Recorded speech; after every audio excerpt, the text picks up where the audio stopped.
দাজ্জাল বের হবে আখিরুজ জামানে, শেষ জামানায়, এবং উম্মতে মুহাম্মাদের ফিতনা। তাহলে নূহ আলাইহিস সালাম কেন তার কওমকে এই ফিতনা সম্পর্কে সতর্ক করতে গেলেন? ভাবার বিষয় না? তার মানে কি দাজ্জাল তার সময়েও পৃথিবীতে ছিল? একটা প্রশ্ন থেকে যাবে। আমরা জানি না, হয়তোবা থাকতেও পারে, কে জানে? শুধু আল্লাহ জানেন। আমরা কিন্তু স্পষ্ট করে বলতে পারবো না তিনি ছিলেন কিনা। আমরা এতটুকু জানি, হাদিস থেকে রাসূলুল্লাহ সাল্লাল্লাহু আলাইহি ওয়াসাল্লাম বলেছেন, তামিম দারি একজন সাহাবী, কি নাম? তামিম দারি রাদিয়াল্লাহু আনহু। তিনি একবার 30 জন বা 40 জন সাথীকে নিয়ে সাগরে সফর করতে শুরু করলেন। প্রচন্ড ঝড় আসলো, সাগর তাদেরকে প্রায় 1 মাস সমুদ্রের মধ্যে ঘুরালো। এক পর্যায়ে একটা দ্বীপে তার নোঙর করতে পারলেন। সেই দ্বীপে তার একটা প্রাণীকে দেখতে পেলেন, যেই প্রাণীর গায়ে প্রচুর লোম ছিল। কি ছিল? লোম। এত বেশি লোমকূপ যে তার চেহারা কোনটা আর পিছন দিক কোনটা এটা আইডেন্টিফাই করা যাচ্ছে না। এবং বিস্ময়কর বিষয় হচ্ছে, এই প্রাণী কথা বলা শুরু করলো। তারা বলল, তোমরা কারা? তারা বলল, আমরা আরব থেকে এসেছি। এরকম কিছু কনভারসেশন হলো। তখন সেই প্রাণী বলল, তোমাদের অপেক্ষা করছে একজন ব্যক্তি, আমার সাথে আসো। তখন এই 30 জন বা 40 জন সাহাবী তারা তামিম দারির সাথে গেলেন। সাহাবী বলছে এই অর্থে যে তারা পরবর্তীতে মুসলিম হয়েছিল। এই ঘটনার পরে তারা মুসলিম হয়েছিল, আলহামদুলিল্লাহ। তো তারা গিয়ে দেখলেন শেকল দিয়ে একজন ব্যক্তিকে বাঁধা আছে, যে ব্যক্তি খুবই শক্তিশালী, তাকে শেকল দিয়ে বেঁধে রাখা হয়েছে। এবং সেই ব্যক্তি তাদেরকে জিজ্ঞাসা করছিল, তোমরা কোত্থেকে এসেছো? তামিম দারি রাদিয়াল্লাহু আনহু তিনি বলছেন, আমরা মক্কা থেকে এসেছে, মদিনা মক্কা থেকে এসেছে। কি উদ্দেশ্যে? এই উদ্দেশ্যে, তোমাদের সেখানে একজন ব্যক্তি আছে মুহাম্মদ, তার কি খবর? তামিম দারি রাদিয়াল্লাহু আনহু বলছেন, তার খবর হচ্ছে বালতির মতো। কিসের মতো? বালতির মতো। কখনো তিনি বিজয় লাভ করছেন, কখনো আবার মুশরিকরা বিজয় লাভ করছে। মানে বদরের যুদ্ধে তিনি জয়লাভ করেছেন, উহুদের যুদ্ধে আবার মুশরিকরা মুসলিমদেরকে বিপর্যয়ের সম্মুখীন করেছে। জিজ্ঞাসা করলেন, তাবারিয়া হ্রদ চেনো? তিনি বলছেন, হ্যাঁ চিনি। তাবারিয়া হ্রদে কি পানি আছে? তামিম দারি রাদিয়াল্লাহু আনহু বলছেন, হ্যাঁ পানি আছে। এই ব্যক্তি তখন বলছে, অতি শীঘ্রই সেখানে কোনো পানি থাকবে না। আবার প্রশ্ন করছেন, বাইসানের খেজুর গাছের নাম শুনেছ? তামিম দারি বলছেন, শুনেছে। সেখানে কি খেজুর আছে? তামিম দারি বলছেন, প্রচুর খেজুর আছে। এই ব্যক্তি বলছে যে অতি সত্বর সেখানে কোনো খেজুর থাকবে না। এরকম কিছু কথা বলার পরে তামিম দারি তাকে জিজ্ঞাসা করলেন, আপনি কে? এত প্রশ্ন জিজ্ঞাসা করছেন, তুমি কে? তোমার পরিচয় দাও। তখন এই ব্যক্তি বলছিলেন, আমার পরিচয় তোমরা খুব শীঘ্রই জানতে পারবে। অতি শীঘ্রই আমি এই শেকল থেকে মুক্ত হব এবং পুরো পৃথিবীতে আমি 40 দিন রাজত্ব করব। কতদিন? 40 দিন। তবে মক্কা এবং মদিনায় আমি প্রবেশ করতে পারবো না, কারণ সেখানে প্রবেশ করতে ধরলেই দেখা যাবে আল্লাহর ফেরেশতারা খোলা তরবারি হাতে মক্কা মদিনা পাহারা দিচ্ছে। তবে আমি আমার পরিচয় জানিয়ে দিচ্ছি, আমি হচ্ছি মসিহুদ দাজ্জাল। বুঝতে পারলেন? তাহলে দাজ্জালকে দ্বীপে বন্দী অবস্থায় কোন সাহাবী দেখেছেন? তামিম দারি রাদিয়াল্লাহু আনহু। তিনি এসে এই ঘটনা নবী সাল্লাল্লাহু আলাইহি ওয়াসাল্লামকে বললেন। বলার পরে নবী সাল্লাল্লাহু আলাইহি ওয়াসাল্লাম তার চেহারাটা উজ্জ্বল হয়ে উঠল। তিনি মিম্বরে দাঁড়িয়ে বললেন, আমি কি তোমাদেরকে বলিনি এইরকম একটা সত্তার কথা, এমন একটা ভয়ঙ্কর ফিতনার কথা, মসিহুদ দাজ্জালের কথা? সাহাবীরা বলেন, হ্যাঁ আপনি বলেছিলেন। তামিম দারি আজকে সেটাই দেখে এসেছে, তোমাদেরকে সেই ঘটনা সে ব্যক্ত করছে। এখান থেকে আমরা বুঝতে পারলাম যে দাজ্জাল একটা দ্বীপের মধ্যে বন্দী ছিল বা আছে। হয় ছিল বা আছে। এখন ছিল না এখনো আছে, এর উত্তর খুঁজতে হলে একটা হাদিস দেখতে হবে। এটা কোন হাদিস? সহিহ মুসলিমের। নবী সাল্লাল্লাহু আলাইহি ওয়াসাল্লাম মদিনায় বসবাস করছেন, মক্কা থেকে হিজরত করে মদিনায় এসেছেন। মদিনায় মাশাআল্লাহ তিনি ইসলামিক রাষ্ট্র প্রতিষ্ঠা করেছেন। বদরের যুদ্ধ হয়েছে, উহুদের যুদ্ধ হয়েছে, খন্দকের যুদ্ধ হয়েছে। ইসলামের একটা পুরো খিলাফা স্টেট যেটা আমরা বলি, সেটা কায়েম হয়েছে। এর মধ্যে খবর এলো একজন ইহুদি মায়ের একটা সন্তান আছে, একজন ইহুদি মায়ের একটা সন্তান হয়েছে। এই সন্তানটার সাথে দাজ্জালের যে আলামত এগুলো মিলে যাচ্ছে, ঠিক আছে? এই সন্তানের নাম হচ্ছে ইবনে সাইয়্যিদ। কি নাম? ইবনে সাইয়্যিদ। তো নবী সাল্লাল্লাহু আলাইহি সাল্লাম ওমর রাদিয়াল্লাহু আনহু এবং অন্যান্য সাহাবীদের নিয়ে ইনভেস্টিগেট করতে গেলেন। ইনভেস্টিগেট করতে গিয়ে তাকে ডাকলেন, ইবনে সাইয়্যিদকে ডেকে বললেন, তার চুলগুলো কোঁকড়ানো ছিল ঠিক দাজ্জালের চুলের মতোই। চোখের মধ্যে একটু সমস্যা ছিল, কারণ আমরা জানি দাজ্জালের ডান চোখে একটু সমস্যা থাকবে। আঙ্গুর কালার দেখেছেন? আঙ্গুর চোখটা একটা আঙ্গুরের মতো হবে, ফোলা। ইবনে সাইয়্যিদের কাঠামোটা মিলে যাচ্ছিল। নবী সাল্লাল্লাহু আলাইহি ওয়াসাল্লাম তাকে ডেকে বললেন, তুমি কি দেখো? ইবনে সাইয়্যিদ বলছে, আমি আরশ দেখি। কি দেখি? আরশ বোঝেন তো? আরশ মানে কি? আচ্ছা, এখানে আরশের কথা যেহেতু এসেই গেছে, একটা কথা বলে দেই যে নবী সাল্লাল্লাহু আলাইহি ওয়াসাল্লাম একটা হাদিসে বলেছেন, কিতাবুত তাওহীদ গ্রন্থের মধ্যে আছে, আমরা যে পৃথিবীতে বসবাস করছি, এই পৃথিবী থেকে প্রথম আসমান মানে পুরো মহাবিশ্ব, এর দূরত্ব হচ্ছে 500 বছরের রাস্তা। কত বছর? এভাবে দ্বিতীয় আসমান থেকে তৃতীয় আসমানের ডিস্টেন্স 500 বছরের পথ। কত বছর? এভাবে চতুর্থ, পঞ্চম, ষষ্ঠ, সপ্তম, এই 7 আসমানের প্রত্যেক আসমানের ডিস্টেন্স হচ্ছে 500 বছরের রাস্তা। এর উপরে আছে কুরসি। কি আছে? ওয়াসিআ কুরসিয়ুহুস সামাওয়াতি ওয়াল আরদ। আয়াতুল কুরসি পড়েন নাই? আয়াতুল কুরসি ঘুমানোর সময় পড়েন কি? যে ব্যক্তি ঘুমানোর সময় আয়াতুল কুরসি পড়ে, সারা রাত আল্লাহর পক্ষ থেকে একজন ফেরেশতা তাকে পাহারা দিবে চান। কিন্তু এই কথা নাসা বিশ্বাস করবেন, এই কথা বিজ্ঞান বিশ্বাস করবে না, কারণ তাকে চোখে দেখা যায় না। তাদের একটা জ্ঞানতাত্ত্বিক দর্শন আছে, যেটা আমরা ইউনিভার্সিটিতে পড়ে আসছি দীর্ঘদিন। সেটা হলো, যা চাক্ষুষ দেখা যায় না এগুলোতে বিশ্বাস করতে নাই। পরীক্ষা নিরীক্ষা পর্যবেক্ষণের মাধ্যমে যখন কোনো সিদ্ধান্ত পাওয়া যাবে সেটাই জ্ঞান, এছাড়া জ্ঞানের কোনো অস্তিত্ব নাই। স্কুল থেকে শুরু করে পিএইচডি ডিগ্রি পর্যন্ত এই দর্শনের উপর ডিপেন্ড করে শিক্ষা নিচ্ছে আমরা সবাই। এখন যা দেখি না বিশ্বাস করব না। এই কারণে পশ্চিমার আল্লাহকে বিশ্বাস করে না, আল্লাহকে দেখা যায় না। ফেরেশতাকে বিশ্বাস করবে না, বলবে যে বোগাস কথাবার্তা। কোথায় ফেরেশতা দেখা যায়? যা দেখি না বিশ্বাস করবো কেন? আখিরাত দেখি না, কেন বিশ্বাস করব? জান্নাত জাহান্নাম দেখি নাই, কেন বিশ্বাস করব? জিন জাতি দেখি নাই, কেন বিশ্বাস করব? আত্মা বা রূহকে দেখেছেন? রূহ বা আত্মা যেটা নিয়ে চলাফেরা করছেন দেখেছেন, কেন বিশ্বাস? কবরের আযাব, কেন বিশ্বাস করব? এই কারণে তাদের দর্শন যেহেতু প্রোটেস্ট্যান্ট দর্শনের জ্ঞানে বিশ্বাস করে, চাক্ষুষ দর্শন যেটা সেটাই জ্ঞান, এর বাইরে জ্ঞানের কোনো অস্তিত্ব আছে এটা বিশ্বাস করে না। এই কারণেই তারা ইমানের 6 পিলারের কোনো পিলারে বিশ্বাস করে না। আর ইমানের 6 পিলারই কিন্তু গায়েব। গায়েব না? আল্লাহ বিশ্বাস, ফেরেশতায় বিশ্বাস, নবী রাসূলগণ, আসমানি কিতাব, পরকাল, তাকদীর, এগুলোকে দেখা যায়। এমনকি আমরা তো আমাদের নবীজিকেও দেখি নাই, দেখেছি? সাল্লাল্লাহু আলাইহি ওয়াসাল্লাম। আমরা শুধুমাত্র কোরআন দেখছি এবং হাদিসের গ্রন্থগুলো দেখছি, এর বাইরে কিন্তু আমরা কিচ্ছু দেখছি না। তো তারা আবার পরিকল্পিতভাবে তাদের দর্শনটাকে প্রতিষ্ঠা করার জন্যে, এবং আমরা যে গায়েবে বিশ্বাস করি এই দর্শনটাকে এলিমিনেট, বাতিল করার জন্যে কিছু শব্দ চালু করেছে। একটা শব্দ মৌলবাদী, একটা শব্দ ধর্মান্ধ। থামেন, ঠিক বেঠিক বলার দরকার নাই, ঠান্ডা মাথায় লেকচার শোন। কোরআন সুন্নাহর কথা ঠিক বললেও ঠিক, না বললেও কি ঠিক, কিনা বলে?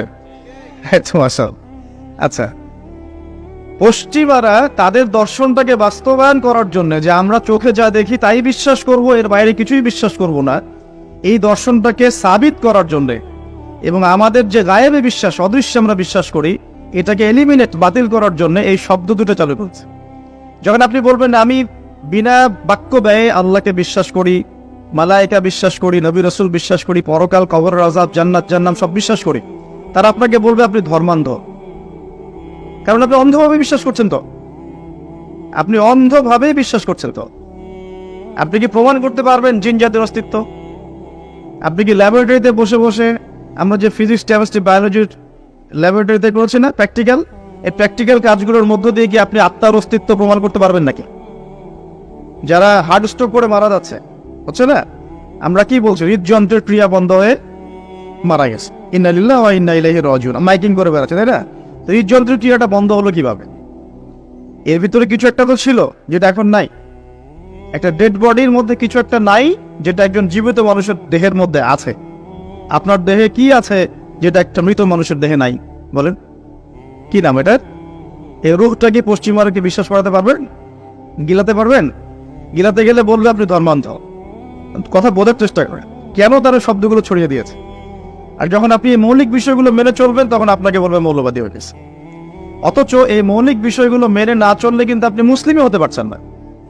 কেউ যদি আত্মায় বিশ্বাস না করে, জিন জাতিতে বিশ্বাস না করে, আপনার আল্লাহ অদৃশ্য বিশ্বাস না করে, আখেরাত অদৃশ্য জগৎ বিশ্বাস না করে, জান্নাত জাহান্নাম কবরের আযাব মিজান পুলসিরাতে বিশ্বাস না করে, সে কি মুসলিম হতে পারবে কিনা বলেন দেখি এবার।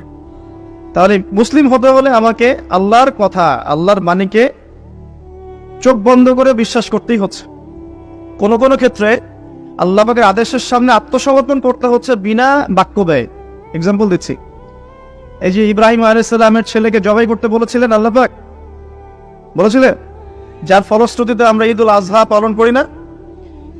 আচ্ছা দেখেন, ইব্রাহিম আলাইহিস সালামকে আল্লাহ পাক বলছেন 3 দিন স্বপ্ন দেখিয়ে তোমার ছেলেকে জবাই করতে হবে, পরীক্ষা তোমার জন্য একটা।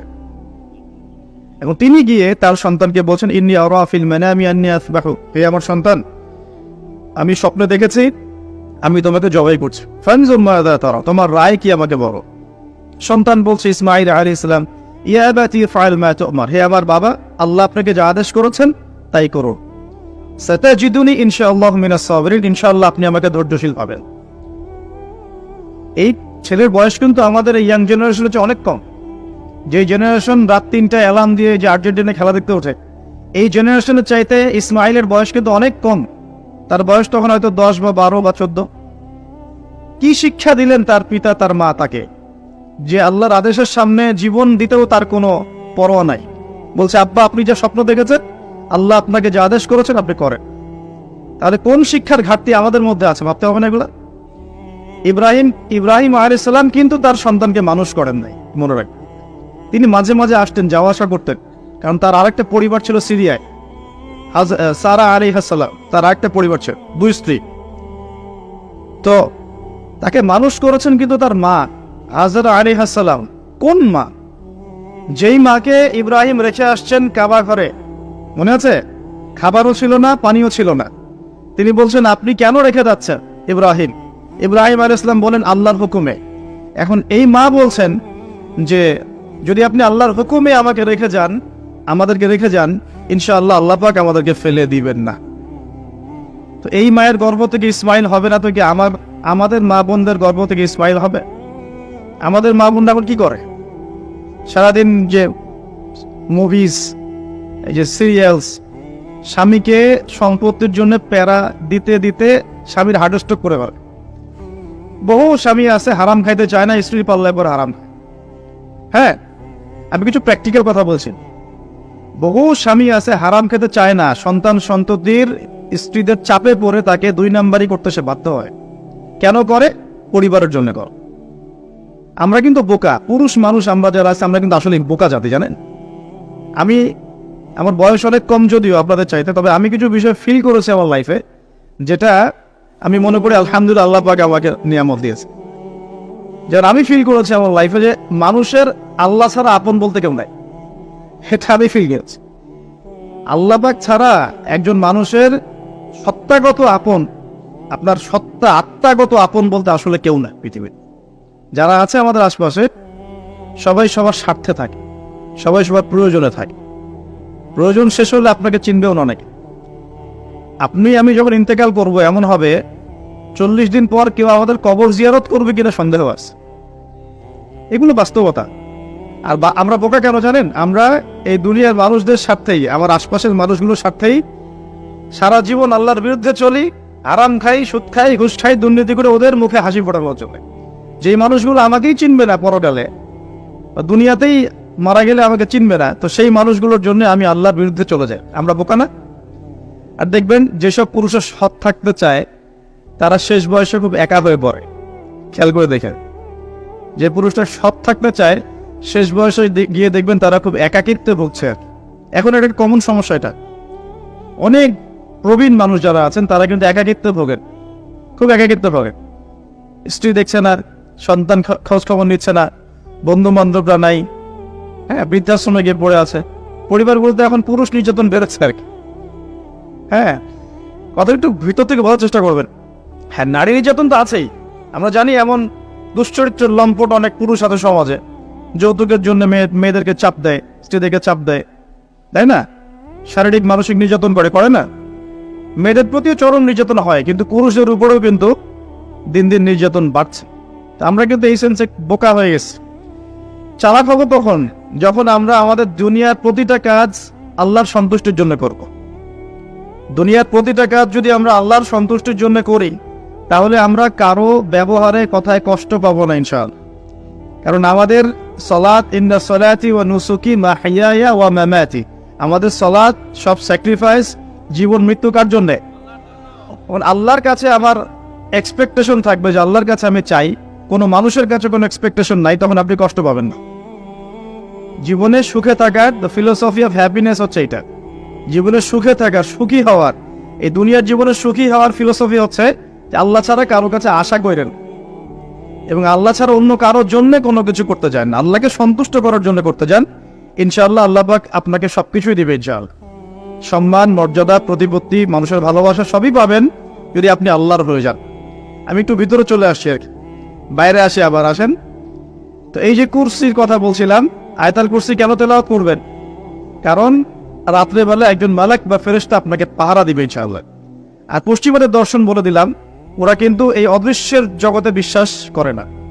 এই কারণে আমরা যারা অদৃশ্যের জগতে বিশ্বাস করি, আমাদেরকে এইসব সাম্প্রদায়িক শব্দ দিয়ে তারা সারা বিশ্বের বুকে আন্ডারস্টিমেট করার চেষ্টা করেছে। এটা ধরতে হবে এগুলা। সামনে আসেন। এখন কুরসির পরে কি আছে? এই কুরসির উপরে আছে একটা মহাসাগর। কি আছে? মহাসাগর। নাসা কি বলেছে এখন পর্যন্ত? এই জন্য আমরা কেউ বিশ্বাস করি না। কালকেই যদি দেখবেন নাসা বলে দেয় হ্যাঁ একটা মহাসাগরের সন্ধান পাওয়া গেছে, পৃথিবী থেকে লক্ষ কোটি আলোকবর্ষ দূরে, নাম দিয়ে দিল যে .FM0000mm2, একটা নাম দিয়ে দিল। ওরা তো এরকম নাম দেয় আর কি, তাই না?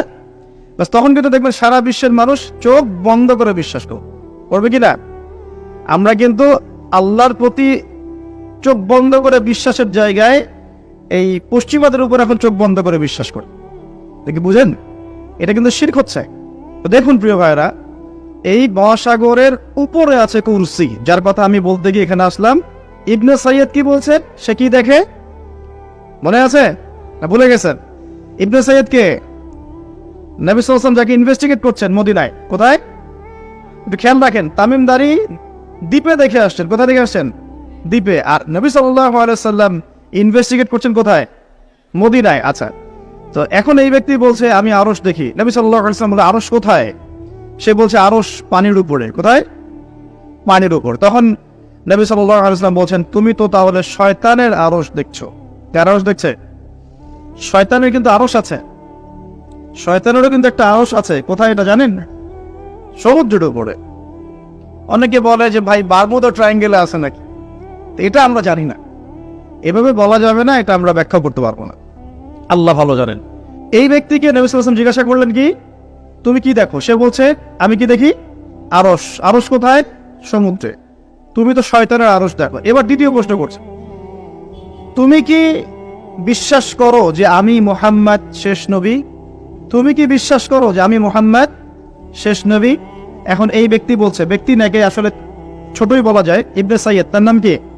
ইবনে সাইয়্যিদ। সে বলছে আপনি কি স্বীকার করেন যে আমি নবী? কে বলছে? ইবনে সাইয়্যিদ। এই কথা শোনার সাথে সাথে ওমর রাদিয়াল্লাহু আনহু তিনি বলেন ইয়া রাসূলুল্লাহ, সে তো নিজেকে নবী দাবি করছে, আপনি আমাকে অনুমতি দেন আমি এক কোপে তার কর্তানটা নামায় ফেলে দেব। কে বলছে এটা? ওমর। এবার রাসূল সাল্লাল্লাহু আলাইহি ওয়াসাল্লাম স্টেটমেন্ট শোনেন, সহিহ মুসলিমে আছে। এবার নবী সাল্লাল্লাহু আলাইহি ওয়াসাল্লাম বলছেন যে না ওমর দাঁড়াও, যদি সে সত্যি দাজ্জাল হয়ে থাকে, কথাটা শোনেন, যদি সে সত্যি দাজ্জাল হয়ে থাকে তুমি তাকে হত্যা করতে পারবে না, তাকে হত্যা করবে নবী ঈসা আলাইহিস সালাম, কে হত্যা করবে? আচ্ছা, আর যদি সে দাজ্জাল না হয়ে থাকে তাহলে নিরপরাধ মানুষকে হত্যা করার মধ্যে কোনো ফায়দা নাই। এখন একটা হাদিসে আপনি দেখলেন সে দ্বীপে বন্দী। দ্বীপে যদি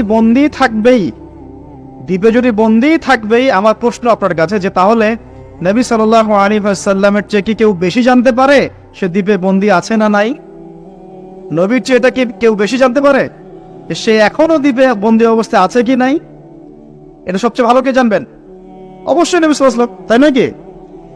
তো নবী সাল্লাল্লাহু আলাইহি ওয়াসাল্লাম যদি শিওর হবেন যে সে দ্বীপেই বন্দি আছে, তাহলে মদিনায় একজন ছেলেকে এভাবে ডেকে ইনভেস্টিগেট করার কি প্রয়োজন আছে? কথা বুঝতে পারছেন না মনে হয়? যদি আপনি মনে করেন শিওর যে আমাদের চেয়ারম্যান সাহেব বা আমাদের অনারেবল গেস্ট যারা, তিনি বাড়িতে আছেন, আপনি শিওর, তাহলে আপনি মাহফিলের প্যান্ডেলে তাকে খুঁজতে যাবেন কেন? আপনি শিওর তো সে বাসায় আছে। তার মানে আপনি একটা চান্স নিচ্ছেন, সে বাসা থেকে বের হতেও পারে, নাও পারে, তাই নাকি?